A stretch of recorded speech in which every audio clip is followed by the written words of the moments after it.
عزیز بچوں، 7ویں جماعت کی اردو سبق کا نام ہے 3 کہانیاں۔ 3 کہانی میں سے 2 کہانیاں آپ پہلے پڑھ چکے ہیں، اب تیسری کہانی ہے۔ تو تیسری کہانی کا عنوان ہے نیک امیر۔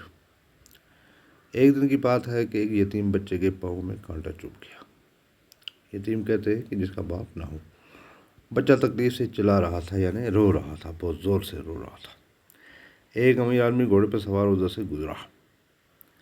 امیر بڑا نیک دل تھا۔ گھوڑے سے اتر کر بچے کے پاس گیا۔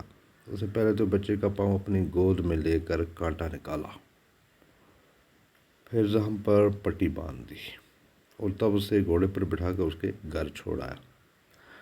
کچھ دن بعد اس امیر آدمی کا انتقال ہو گیا، یعنی وہ اس دنیا سے چلا گیا، مر گیا۔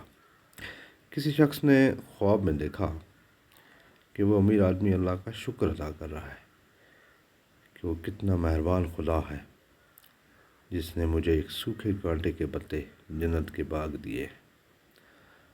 تو یہ کہانی تھی کہ امیر آدمی نے ایک چھوٹا سا کام کیا تھا، نیک دلی کا کام کیا تھا، تو اسی کے بدلے اللہ نے اسے جنت دے دیا تھا۔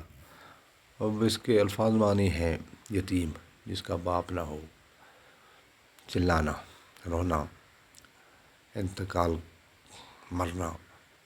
پھر واحد جمع ہے بچہ، بچے، کانٹا، کانٹے، امیر، عمرہ۔ پھر الفاظ اور متضاد ہیں، یعنی الفاظ ان کی ضد ہے: نیک، بد، اترنا، چڑھنا، پاس، دور، باندھنا، کھولنا۔